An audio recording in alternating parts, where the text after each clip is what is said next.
in NBC's great parade of new shows.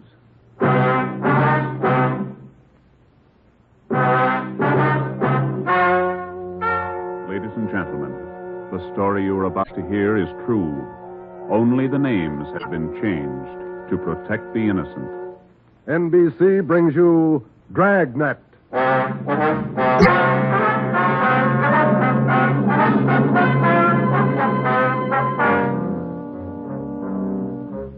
You're a detective sergeant.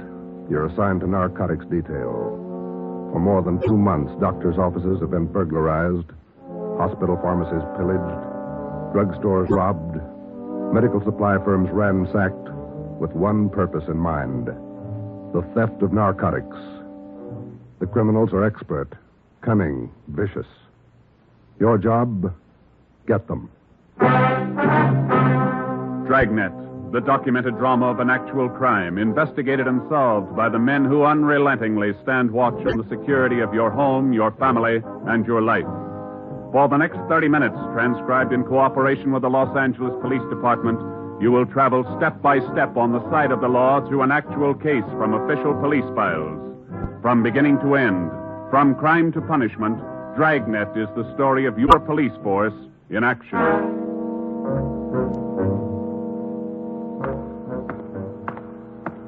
It was Thursday, March 23rd. It was windy in Los Angeles. We were working the night watch out of narcotics. My partner's Ben Romero. The boss is Ed Backstrand, chief of detectives. My name's Friday. I was on my way back from the record bureau, and it was 10:35 p.m. when I got to room 24. Narcotics detail. Yeah, okay. Well, we'll be right over. Thank you. Get anything, Joe? Nothing we don't know already. How about you? That was the county hospital on the phone. Doc Welch. Pretty fair lead. I told him we'd be right over. What's he got? One of our informants, Benny Tronel. Ready? Let's go. What's with Benny? Bad shape. Somebody worked him over. They found him in an alley off of South Main. Yeah? Doc says Tronel talked before he passed out. Anything good? He claimed he knows who's running the new dope racket in town. Says they got him. No, let's take the stairs here, huh? Why should they bother with small fry like Benny? That's what I'm wondering. Blackmail, maybe. Benny's still on the needle? Maybe that accounts for his story. Doc says his skull is fractured. Morphine doesn't do that to you. Yeah.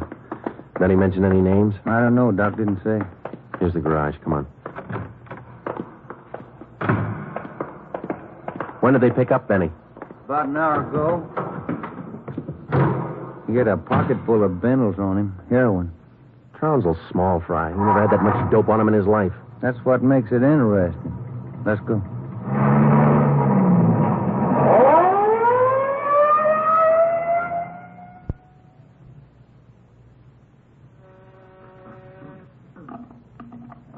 County Hospital?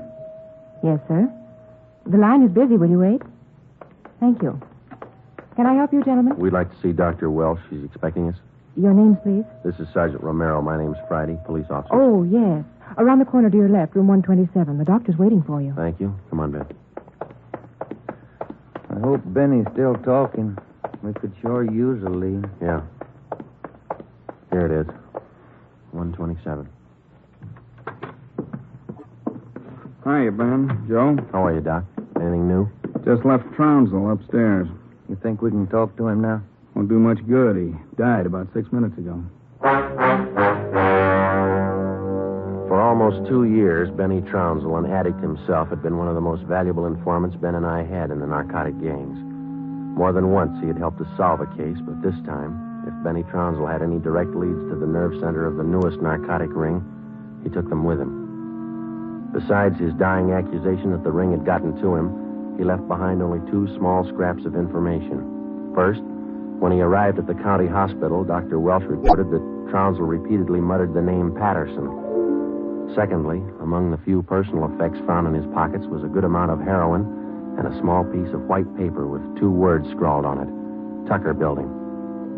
Benny Trounsel's body was taken to the county morgue, and the next morning it was posted. At the coroner's inquest, the cause of death was listed as a brain hemorrhage induced by severe blows by a blunt instrument on the sides and base of the skull, inflicted by a person or persons unknown.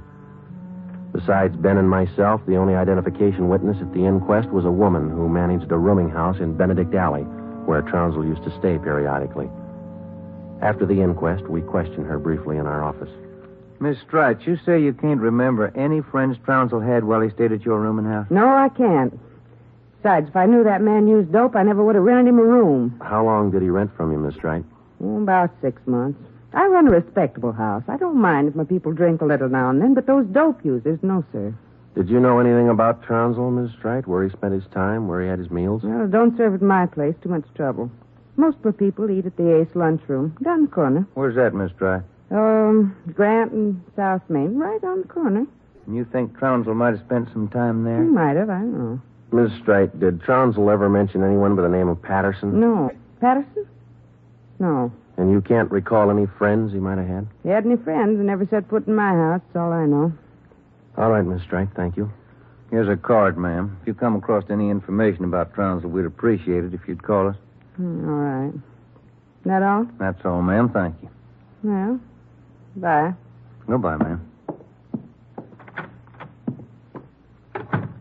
Big help. Yeah, not even a good identification witness. You got those listings we made on the Tucker building? Yeah. Yeah, let's see. Here it is. Okay, let me have it, huh? Tucker building, 7310 South Wilshire. I wonder what Benny Trounsel could have been doing out there. Shouldn't be too hard to check. It's a small building. Yeah. 6 listings for the whole place. A couple of law offices, real estate guy, dentist, architect, and a doctor. One dentist, one doctor. Could be a lead. Maybe. Pretty thin. Friday, Romero. You got a minute? Yes, Skipper. Come on, Joe. Yeah. What do you got, Ed? Letters. Here's a sample. Now listen to this. Chief of Detectives, Ed Backstrand, City Hall, Los Angeles. In view of mounting wave of narcotic robberies, strongly recommend that your efforts to curb this lawlessness be redoubled. They all like that? All of them. They're mad. Can you blame them? Not a bit. We haven't got much to go on, Chief. The gang's pretty smart. All right, then let's be smarter. There's no law against it. Doing our best, Skipper. Then make it better. I'm sick of that bunch, and I'm tired of these letters. And look at that record. In 2 months, 15 drugstore robs, 8 medical offices, 2 supply houses, 2 hospital pharmacies. Narcotics missing every time. Now, who's behind it? None of the old-timers. We've checked them out. Gone over every hype and mainliner we know of. All right, then get on the transients. New faces. Climb on every one of them that shoots the stuff until you get to that gang and break it. If you need help, holler. But get to that gang and break it. Do you understand? Okay, Skipper, we'll try. You dig up anything on that Trounsel case yet? Still checking out one lead. What? Slip of paper we found in Trounsel's pocket, Ed. Said Tucker building on it, that's all. Just going to check it out when you called. All right, hop on it. Fast. We got a lot of pressure on us. Keep in touch with the office. It was almost noon when Ben and I got out to the Tucker building. It was a 2-story affair, comparatively small, very modern. We checked with the dentist in the building first, but he'd never heard of anyone by the name of Benny Trounsel. His records and appointment books proved it out. Well, that's one down, Joe. Yeah? Let's try that doctor's office now. What's his name? Let me see. Springer. Dr. Fred Springer. He's on the 2nd floor. Okay, there's a stairway down there. Come on. Pretty close to lunchtime. Might not be in. Maybe. Somebody should be there. We haven't got much time to play with. Yeah. Chief sure was up in there this morning. Here's the office. Fred Springer, M.D. Good morning. May I help you, gentlemen? We'd like to see Dr. Springer, please. Do you have an appointment? No, we don't. Well, the doctor's not in at present. Would you like to make an appointment for later in the day? No, ma'am. We're police officers. This is Sergeant Friday. I'm Sergeant Romero. How do you do? I'm Miss Turner. I'm the doctor's nurse. Then you must take care of the appointment and record books for the doctor. Yes, I do. Well, maybe you can give us the information we're looking for, Miss Turner. Did the doctor ever have a patient by the name of Trounsel? Benny Trounsel? Trounsel? Mm-hmm. No, I don't think so. Just a moment. I'll check. Thank you. No. Trounsel, is that the way you spell it? Yes, ma'am. No. The name's not listed here. Let me check the account book.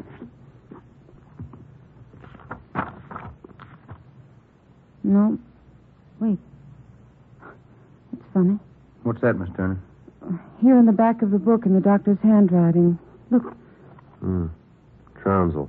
The Black Parrot.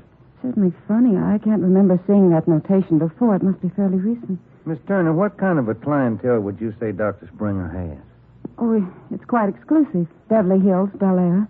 That's where most of the bills are mailed. Can you recall seeing Trounsel in the office here, Miss Turner? Small man, thin, walked with a kind of a limp, not very well dressed? No, I don't think so. Doesn't sound like any of our patients. Would you show us the doctor's prescription lists for the last 2 months? We'd like to check them. Well, I'm afraid I can't. Dr. Springer keeps them in the safe. He's the only one who has the combination. How long you been with Dr. Springer? About 10 months. Ever since he started his practice out here. Where was he before that? Philadelphia.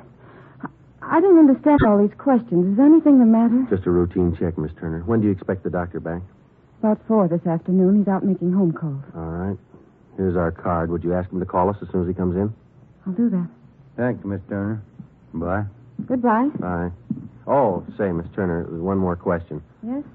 Does Dr. Springer have a patient by the name of Patterson? Oh, yes. One of the doctor's first patients, John Patterson. He lives out on East Beverly Drive. When we left Dr. Springer's office, we called R&I. There was no make on John Patterson. Ben and I drove over to see him just on a hunch. It didn't pay off right then, but it showed a little promise. When the maid came to the door of the Swank apartment, she told us Patterson was out for the day. We asked her about Patterson's occupation. She didn't know. We asked her about his friends, his business acquaintances. She could remember only 2 people visiting the apartment. One of them was Dr. Springer, apparently a constant visitor. The other, a tall, dark man who spoke bad English. We asked the maid how long she had worked for Patterson. She said ever since he moved to Los Angeles, about 6 months before. A few things started to fall into place, but it was strictly a guesswork operation. Ben and I got in the car and headed for the south end of the city to check out some of the places Benny Tronel was supposed to have frequented. We met a stone wall. From the Ace lunchroom near Benny's former rooming house to the Black Parrot. No one was willing to talk. Threats didn't work, and neither did promises. Ben and I gave up for the moment and headed back to the office. Pacific Ambulance 1, call to Alhambra is now code 3. Seems like Skid Row doesn't want any part of this one. Yeah, there's a bad feeling. Something's got him scared. Sure would like to know what it is, or who it is. Yeah, I'd like to know Control the 1 answer to to Unit that, too. 80K. Control 1 to Unit 80K. Bus, Joe. Get it, will you? I got it. 80K to Control 1. 80K to Control 1. Go ahead. 80K. Call station 2511, code 3. 80K to Control 1. Roger. KMA 367. Wonder what that's all about. Well, let's find out. There's a drugstore. They ought to have a phone. Pull over, huh? You got a nickel? Oh, yeah, sure. Thanks. I'll be back in a minute.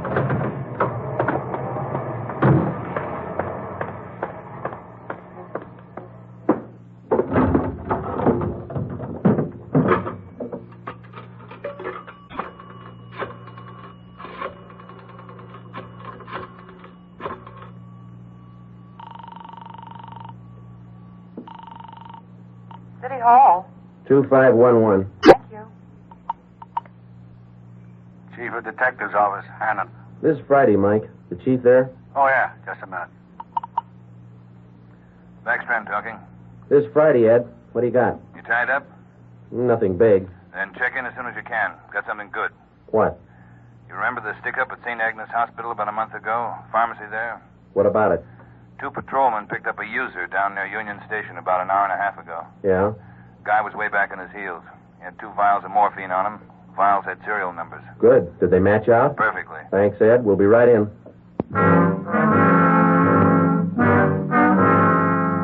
When Ben and I got back to the office at 3:52 p.m., we picked up Chief Ed Backstrand and went directly to the crime lab, where Lieutenant Lee Jones analyzed the contents of the 2 vials taken from the suspect.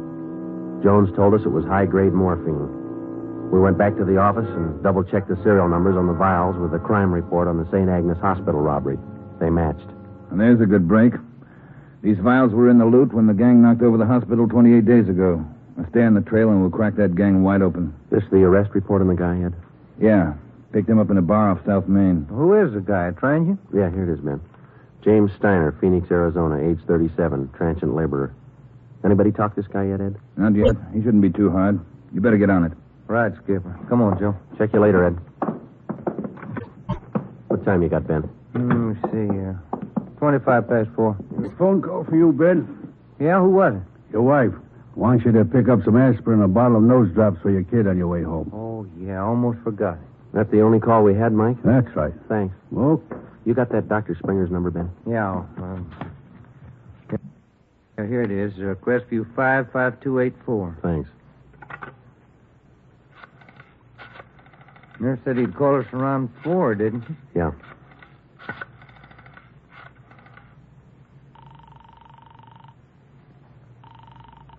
Dr. Springer's office? This is Sergeant Friday down at the police department. Dr. Springer there? Well, no, he isn't, Sergeant. He called in about 20 minutes ago, and I gave him your message. He said he'd call you.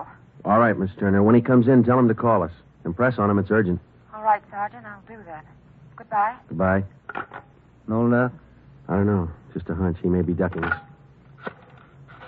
Who are you calling now? State Medical Board. Maybe they can check us out on Dr. Springer. I put the call through to the State Medical Board and asked for a check on Dr. Fred Springer. They said they'd call back within the hour. In the meantime, we had James Steiner brought to one of the interrogation rooms for questioning.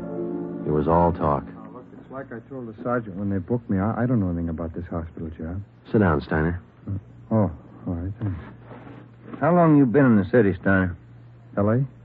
Oh, about a month. I came from Phoenix, looking for work. Things are pretty slow in Phoenix.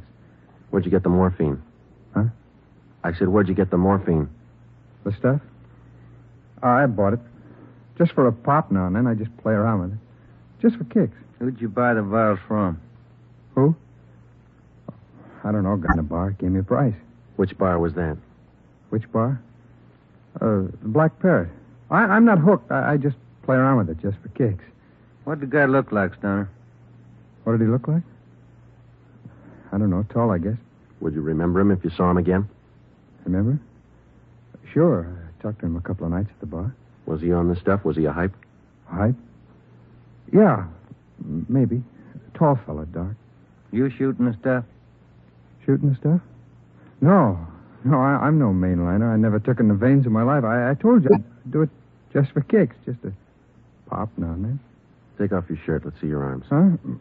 My arms? Come on, take it off. Well, Who are you kidding, Steiner? Your arm looks like a pincushion. I told you just once in a while, just for the kicks. I'm not hooked on it. They found 2 vials of stolen morphine on you, Steiner. You can go 2 ways, hard or easy. Hard or easy? I told you I ain't done nothing. I bought the stuff. I use a cap or a bindle once in a while for kicks, but I'm not hooked. I bought the stuff, I tell you. Who was he, Steiner? Who sold it to you? Who? I told you I met him in a bar, the Black Parrot. Who was he? He was tall. Dark. He gave me a good price. Come on, let's have it, Steiner. His name. I'm feeling sick. You got something for me? I'm sick. All right. Mike. Yeah, Joe. Get some milk.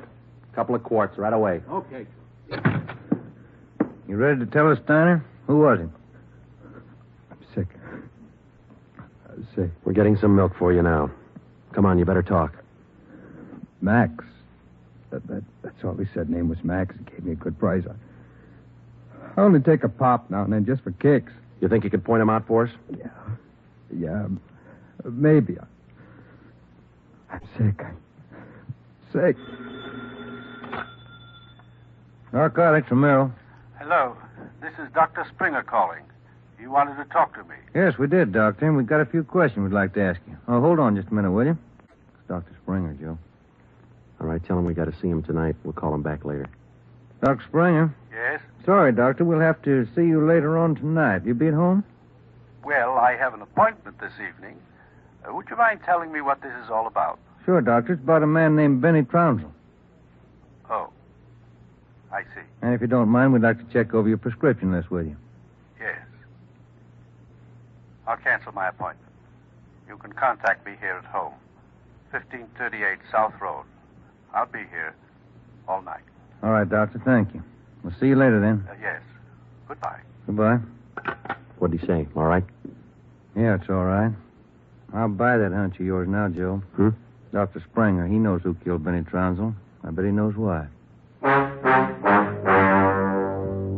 When Mike Hannum came back with the milk, we fed it to Steiner, and then we put him back in his cell. We put in another call to John Patterson out on East Beverly Drive, but there was no answer. We left word with Hannon where we were going, and then Ben and I headed out for Dr. Springer's home. It was 7:35 when we pulled up into the driveway at 1538 South Road, a low, rambling ranch-type home. We got out of the car and made our way down the path to the front door. A gray Persian cat followed us. The door was half open. We knocked, but there was no answer. Through the window, we could see the living room was dimly lighted. We went in. We found Dr. Springer sitting in a large carved mahogany chair in the dining room. The room was hung with draperies. He was slumped forward, face down on the dining table. There was a bullet hole in his right temple. On the floor near his right hand was a .32 automatic pistol. In the center of the dining table was a piece of white paper. Looks like he beat us. Yeah. Any names on that confession? One says he killed Trousei. No, wait a minute. It says, John Patterson. He forced me to this. What? I don't know. What's it look like to you? Here's another one. Norberg. That's all it says. And then he signed his name, Dr. Fred Springer. Ben, come over here. Look at these. Hypodermic needle. It works. Is this morphine? White powder. Could be. Then he was on it himself. Looks like it. We'll find out when they post him. I'll get it. Yeah. Sergeant Friday there, please. This is Joe, Mike. What do you got? Can you talk all right there? Yeah, go ahead. Just got a kickback on your call to the State Medical Board on this Dr. Fred Springer. Mm-hmm. He's not a registered physician in the state of California. Besides that, his license was revoked in Pennsylvania 2 years ago. Illegal operations. That explains it. Notify homicide. Get the crime lab in the corner out here, will you? Looks like Springer shot himself. Okay, Joe, right away. We'll wait for him, but hurry him up, Mike. We got a couple more places to check out tonight. Okay, Joe, see you later. Right. What's next? Patterson place? I don't know. Maybe we ought to try Steiner first. Sounds good to me. Feels like we're getting close. Yeah, Ben. Real close.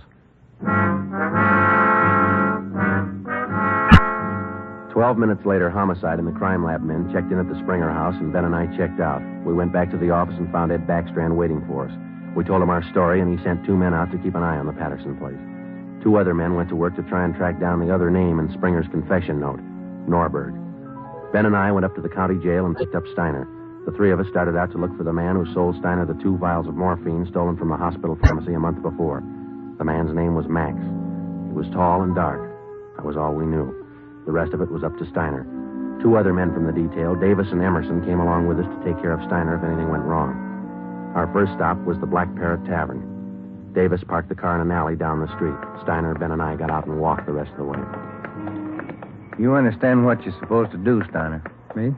Yeah. I go in first and sit at the bar. You 2 will follow me.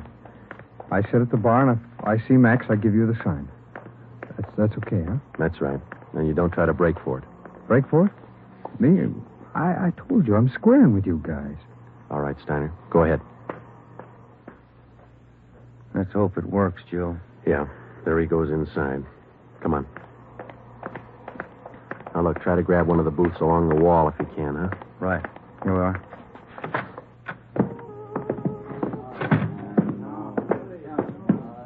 First booth, Ben. It's empty. Yeah.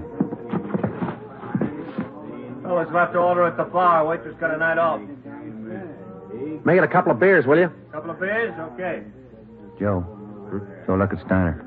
Yeah, he's signaling. Must mean the guy putting on his coat over there. No, hold it, Ben. Wait till he gets past us.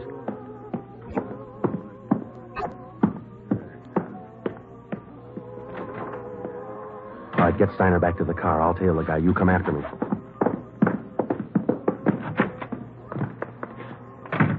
I didn't know how right Steiner was or how much we could trust him. All I knew was that the man I was following was tall and he was in a hurry. I followed him 3/4 of a block before he turned in at a motel. He went to a cottage at the rear of the lot, let himself in, and closed the door quickly behind him. A minute later, Ben and the others pulled up in the car. Got him staked first, Joe. Steiner says that was Max. Let's make sure. Come on. Which one's the inn? The one down at the end here. Now be careful. You too. All right, here we are. Wait a minute right there.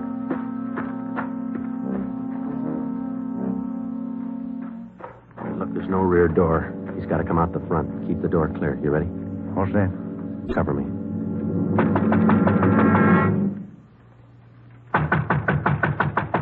Open up in there. Who is it? Police officers, open up. Just a minute. All right, Ben, give it back to him. Don't shoot. We'll come out. All right, throw your guns out first, then come out with your hands behind your head and make it fast. Watch it, Ben. He's making a break. All right, mister. That's far enough. Get out of my way. Get out of Get him, Ben. That's good, Ben. You all right? Yeah. He didn't mean it, Copper. He didn't mean it. He didn't know what he was doing. Well, that must be a good excuse, lady. A lot of people use it. Come on, Ben. Let's take him in.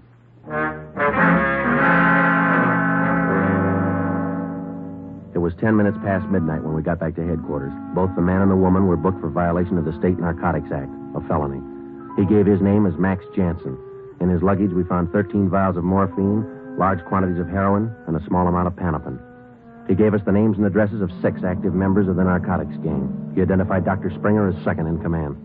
Just a few more questions, Jansen. Yeah, all right. Why did Springer kill Trounsel? He had it coming. Trounsel knew the score, and he was blackmailing them, bleeding them white. Why didn't the gang take care of him? The boss said no rough stuff. Things were going too good. He warned Springer, but he wouldn't listen. All right, Jensen, just one more question. Who's the boss? Do I get off light? State's witness? It might help. We can't promise you anything. Who's the boss, Patterson? Yeah. 138 East Beverly Drive? That's right. What about Norberg? How does he figure? It's the same guy. Patterson and Norberg, both the same. And what's his real name? Norberg. Tony Norberg. What's his front? He's legitter. He used to be importing business. Where? Here. Got an office downtown. Do I get protection? Where's Norberg now? Home out in Laurel Canyon. Do I get protection? I thought you said he lived out on East Beverly. His apartment. His home's out in the canyon. Where? What's the address? Do I get protection? You'll get protection. Wind Way. 860 Wind Way. All right, Friday. Romero, take some men with you.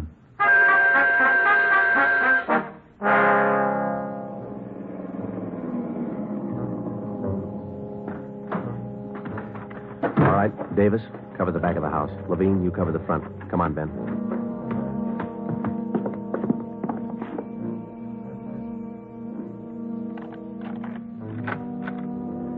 Yes? Mr. Norberg in? Who's calling? Police officer. Oh, come in, won't you? Thank you.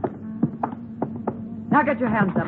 Face the wall. You'll never make it, lady. The house is surrounded. Tony, get the stuff. It's our only chance. They'll cut you down, Norberg. All right, Jeannie, give him the gun. Don't be a fool. They're going to march out the door in front of us, right to the car. I'm not going, Jeannie. Try it if you want. I'm not going. All right, Tony, stay. Come on, coppers. You'll never make it, lady. I said move. Fast. All right, Ben, hit the dirt. She's going for the car. See if we can get those tires.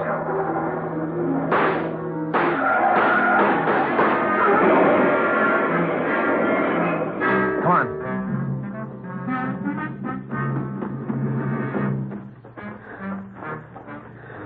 Dan? Yeah. Norberg was smart. Must be the girlfriend. Guess so. Wonder why they start. Why do they get on the stuff, Joe? For kicks, Ben. None of them ever get hooked. Just for kicks. The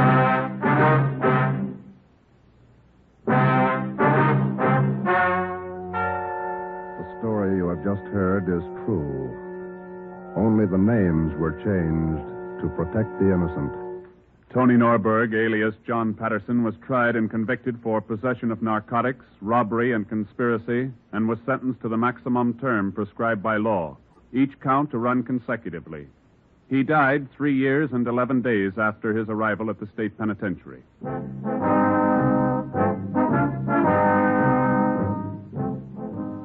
You have just heard the 9th in a new series of authentic cases transcribed from official files. Technical advice for Dragnet is furnished by the Los Angeles Police Department. Tonight's program is dedicated to Chief Erskine Fish of the North Sacramento Police Department, who on the night of August 11th, 1935, gave his life so that yours might be more secure.